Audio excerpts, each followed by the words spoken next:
क्या कभी सोचा है कि किसी ब्रांड की पूरी कहानी सिर्फ उसके लोगो और बैनर से कैसे पता चल सकती है? आज हम यही खोज लगाएंगे और देखेंगे कि डिज़ाइन के छोटे-छोटे फैसले मिलकर कैसे एक बहुत बड़ी पहचान बनाते हैं। तो हमारे सामने ये दो तस्वीरें हैं, एक लोगो और एक बैनर।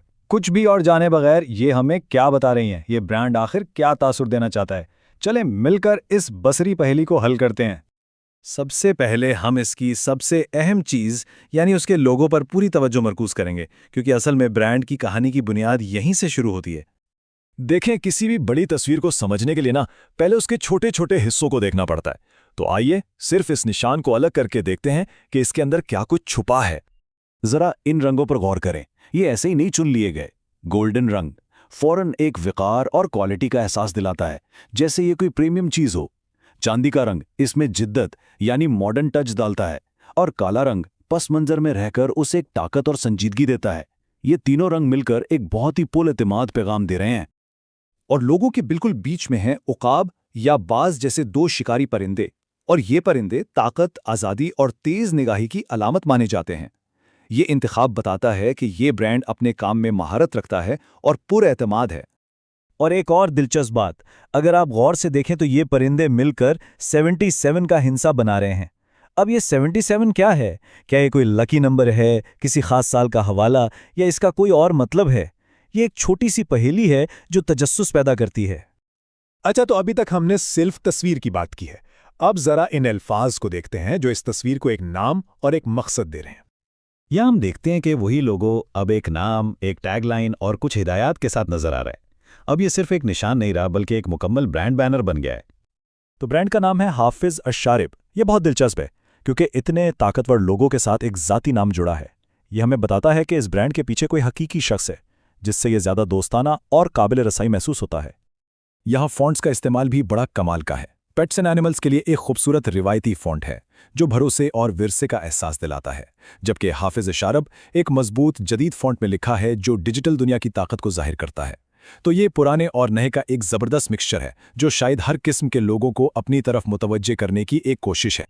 ठीक है, तो ब्रांड ने अपनी एक मजबूत पहचान बना ली। अब ये देखने वालों से बराह रास्त बात करता है। आइए देखते हैं कि ये उनसे क्या करने को कहता है। लाइक, शेयर, सब्सक्राइब, ये सिर्फ अल्फाज नहीं है, ये एक वाज़ेह प्लान है। ये ब्रांड सिर्फ अपना मवाद दिखाना नहीं चाहता, बल्कि एक फ़ाल कम्युनिटी बनाना चाहता है जिसमें लोग इससे जुड़ें। और ये कम्युनिटी कहाँ बन रही है? फेसबुक और टिकटॉक पर। यह भी एक बहुत होशियाराना फैसला है। फेसबुक के जरिए वसीतर सामीन तक पहुंचा जा सकता है, जबकि टिकटॉक खास तौर पर नौजवान नस्ल को अपनी तरफ मुतवज्जे करता है। इस तरह यह ब्रांड एक ही वक्त में दो मुख्तलिफ नस्लों तक पहुंचने की कोशिश कर रहा है। तो हमने रंगों, अलामतों, नाम और प्लेटफॉर्म्स को अलग अलग देखा है। अब इन सबको जोड़कर देखते हैं कि ये ब्रांड मजमूई तौर पर क्या कहानी सुना रहा है।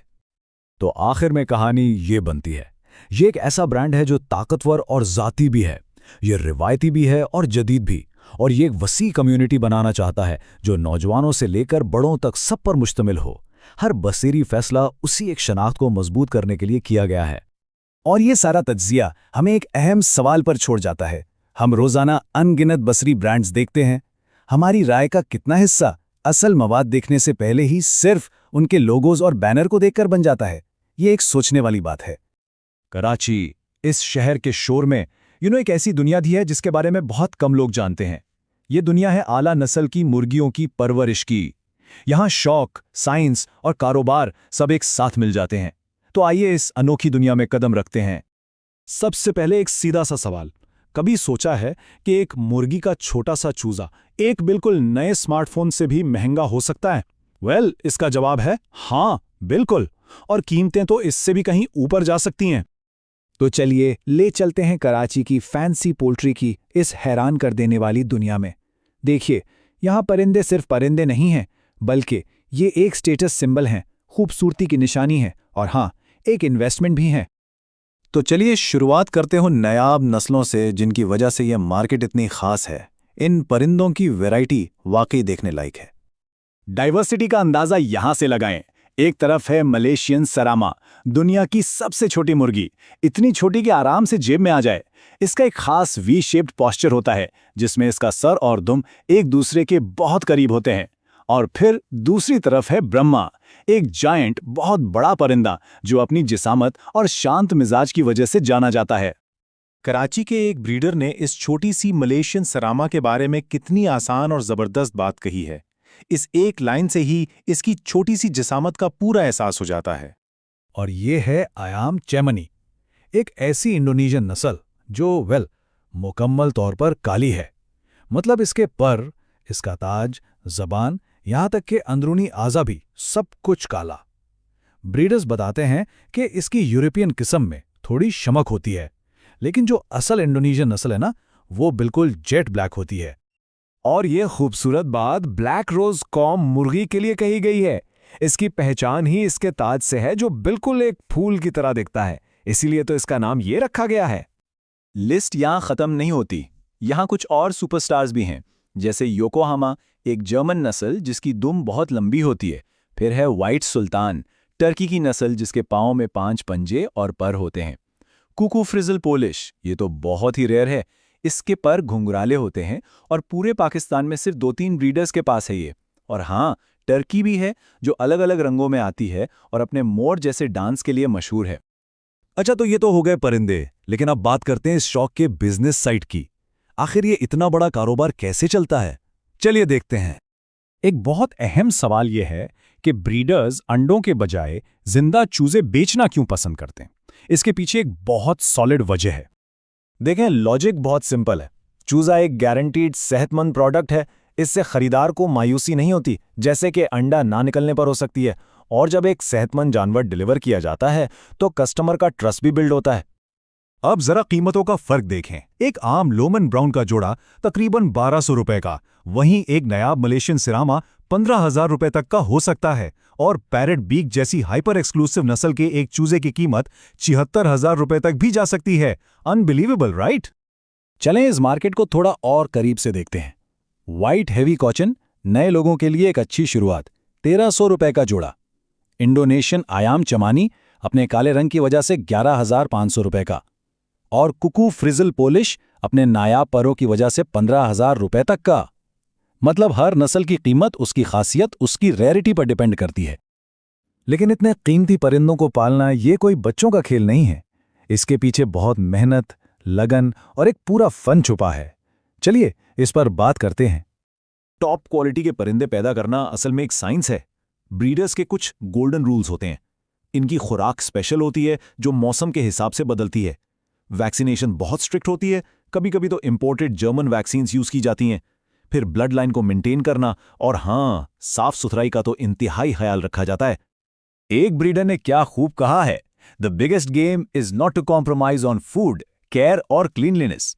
मतलब इस काम का निचोड़ यही है, खुराक, देखभाल और सफाई, इन चीजों पर कोई कॉम्प्रोमाइज नहीं हो सकता। तो आखिर में ये सब मिलकर क्या बनता है? एक शौक, एक साइंस या एक बिजनेस? ये इन सब का एक बहुत ही दिलचस्प मिक्सचर है। यहाँ जुनून और महारत आपस में मिल जाते हैं। ये एक ऐसी दुनिया है जो परिंदों से मोहब्बत, गहराई से इल्म और जदीद शहरी कारोबार की बुनियाद पर खड़ी है। जरा इस नंबर पर गौर करें, 50 से ज्यादा। कराची का एक ब्रीडर अपने सेटअप में 50 से ज्यादा यूनिक नस्लें रखता है। ये कोई मामूली शौक नहीं, ये एक फुल टाइम कमिटमेंट है, एक पैशन है।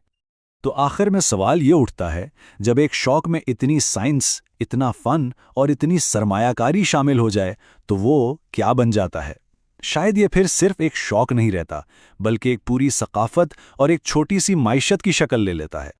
इंटरनेट पर ना एक जुमला हर जगह नजर आता है, इतना आम कि हम शायद उस पर कभी गौर भी नहीं करते। लेकिन आज हम उसकी एक किस्म की फोरेंसिक इन्वेस्टिगेशन करने वाले हैं। देखना यह है कि इन सादा से अल्फाज के पीछे आखिर राज क्या छुपा है। ये है वो नमूना। पहली नज़र में तो यही लगता है कि भाई किसी वीडियो का इख्तिताम है, साइन ऑफ है। लेकिन क्या हो अगर ये सिर्फ एक साइन ऑफ ना हो? क्या हो अगर ये एक डिजिटल फॉसिल की तरह हो, एक ऐसी चीज़ जिसके अंदर पूरे जदीद इंटरनेट का एक बहुत ही ताकतवर राज बंद हो? और यही वो सवाल है जिसका जवाब हम आज ढूंढने निकले हैं। क्या ये सिर्फ कुछ अल्फाज का मजमुआ है या फिर डिजिटल दुनिया में कामयाबी हासिल करने का एक मुकम्मल ब्लूप्रिंट? चलें इसको ज़रा गहराई से देखते हैं। तो ठीक है, इस तहकीक को शुरू करते हैं। सबसे पहले ये समझना ज़रूरी है कि ये सिर्फ अल्फाज नहीं हैं। नहीं, ये एक बहुत सोच समझकर बनाया गया फॉर्मूला है। एक ऐसी मशीन जिसका हर पुर्जा, हर हिस्सा एक खास मकसद पूरा करता है। अब इस पूरे फॉर्मूले को ठीक से समझने के लिए हम इसको उसके 3 बुनियादी हिस्सों में तोड़ेंगे, डीकंस्ट्रक्ट करेंगे। हर हिस्सा एक बहुत अहम काम करता है और जब ये तीनों मिल जाते हैं ना, तो एक ऐसा ज़बरदस्त सिस्टम बनता है जो खुद ब खुद चलता रहता है। तो सबसे पहला हिस्सा ये है एंगेजमेंट इंजन। ये वो सीधी साधी कमांड्स हैं जो मवाद देखने वालों को दी जाती हैं। क्यों? ताकि वो मवाद के साथ इंटरैक्ट करें। और यही इंटरैक्शन, यही एंगेजमेंट असल में प्लेटफॉर्म के एल्गोरिदम का फ्यूल है। इसी से उसको ताकत मिलती है। इन चारों चीज़ों को ना एक सीढ़ी की तरह समझें। एंगेजमेंट की सीढ़ी। हर कदम पिछले वाले से थोड़ी सी ज़्यादा मेहनत मांगता है। सफ़र शुरू होता है एक सादा से क्लिक से और ख़त्म होता है वहाँ जहाँ देखने वाला खुद मवाद का वकील बन जाता है। तो सीढ़ी का सबसे पहला, सबसे आसान कदम, लाइक। अब ये सिर्फ पसंदीदगी का इजहार नहीं है। नहीं, इसको एल्गोरिदम के लिए एक वोट समझें। एक लाइक प्लेटफॉर्म को बताता है कि अरे इस मवाद में दम है, इसमें वैल्यू है, इसे और लोगों को दिखाओ। इसके बाद है कमेंट करना। ये एक कदम आगे की बात है। एक कमेंट से ना सिर्फ मवाद की विजिबिलिटी बढ़ती है, बल्कि तहलीक़कार और देखने वालों के दरमियान एक गुफ्तगू शुरू हो जाती है। और यही गुफ्तगू असल में कम्युनिटी की बुनियाद रखती है। फिर आता है सब्सक्राइब का बटन। ये वो लम्हा है, वो मोमेंट जब एक आम देखने वाला एक वफादार फॉलोअर में तब्दील हो जाता है। ये तख्लीक़कार से एक किस्म का वादा है कि हाँ, हम आपके आने वाले काम का भी इंतज़ार करेंगे। और आखिर में सीढ़ी का सबसे ऊंचा कदम, शेयर करना। ये है आखिरी मंजिल, अल्टीमेट गोल। यहाँ पर देखने वाला खुद तख्लीक़कार का मार्केटर बन जाता है। वो मवाद को अपने हलकों में फैलाकर उसकी पहुंच को कई गुना बढ़ा देता है। चलें, एंगेजमेंट इंजन तो समझ आ गया। अब इस जुमले के दूसरे हिस्से की तरफ चलते हैं। वो हिस्सा जो मवाद के पीछे छुपे हुए इंसान की तरफ इशारा करता है, यानी तख्लीक़कार। हाफिज़ अशारिब। ये सिर्फ एक नाम नहीं है, इसकी बहुत अहमियत है।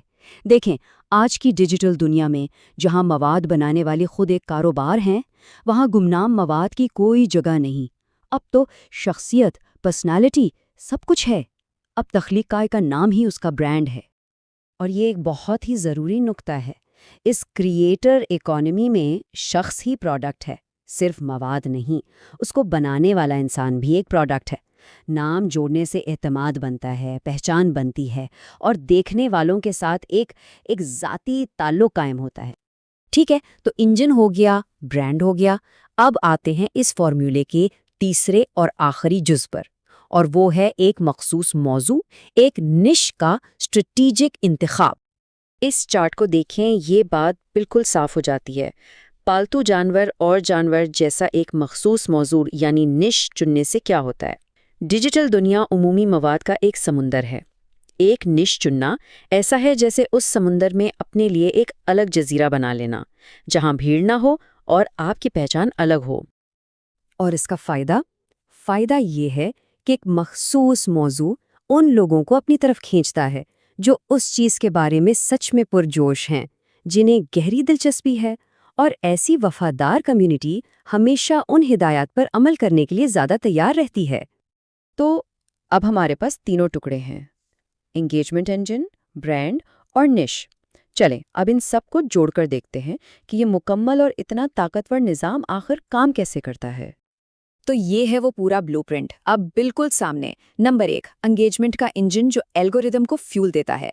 नंबर 2, ज़ाती ब्रांड जो एतमाद बनाता है। और नंबर 3, एक मुतय्यन निश जो एक वफादार कम्युनिटी को इकट्ठा करता है।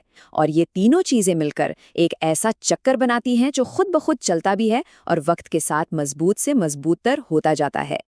तो सारी बात का निचोड़ क्या है? यही कि ये सिर्फ एक साइन ऑफ नहीं है, हरगिज़ नहीं।